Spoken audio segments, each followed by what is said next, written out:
Traffic here does suck. The 405 is nuts. The people here just don't know how to drive. Everything's so spaced out too. Like if I want to go to, you know, a restaurant or a bar, everything's so goddamn far.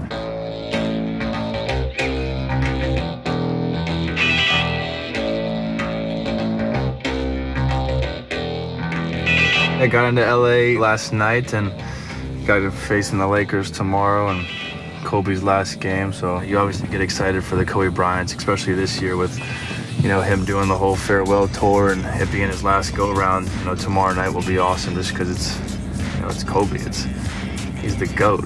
You take it easy on him? Absolutely not. I'm coming right at his neck. I come from a basketball family. It's in my genes, it's in my blood. My 3 older brothers, they didn't make it. They went to college for baseball.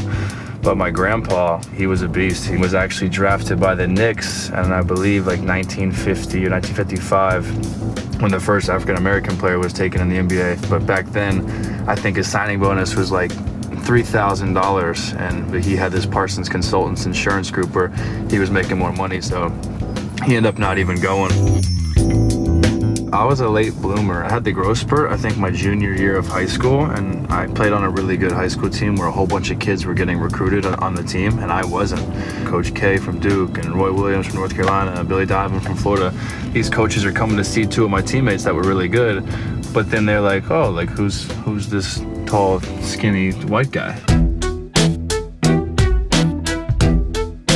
I went to the University of Florida after they won the 2 national championships back-to-back.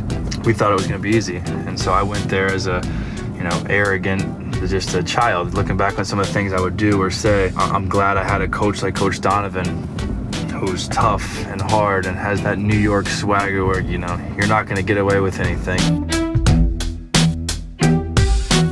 That feeling of getting drafted in the NBA is unbelievable, and I'll never forget the announcers were like, yeah, you know, Chandler Parsons, you know, for the 2nd round, this is a safe pick, and, you know, he'll make a lot of money overseas one day. And it just kind of like, it stuck with me.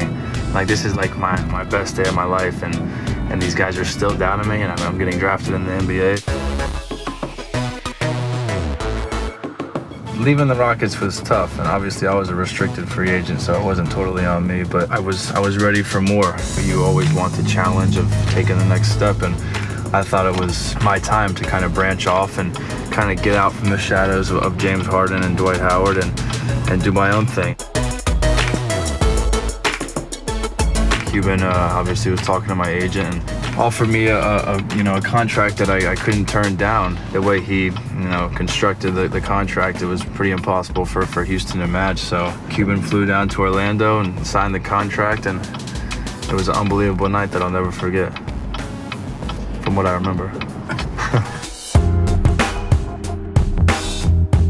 The Deandre thing? Yeah. I've known DJ since high school. We're the same high school class, and he's one of my closer friends in the league. So just being in his ear and basically convincing him to come to Dallas, and thinking that you have a game-changing franchise center that you can build with and grow with and compete for championships. It was just more, you know, disappointing and frustrating that we had put all our eggs in that basket, and basically, you know, it didn't work out.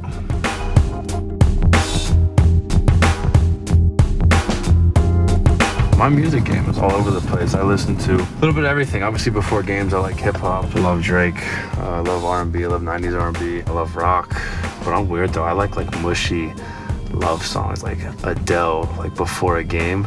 Gets me ready to rock. Hello, it's me. I've been wondering if after all these years you'd like to me to go over everything. That's it. Kobe's in trouble after that shit.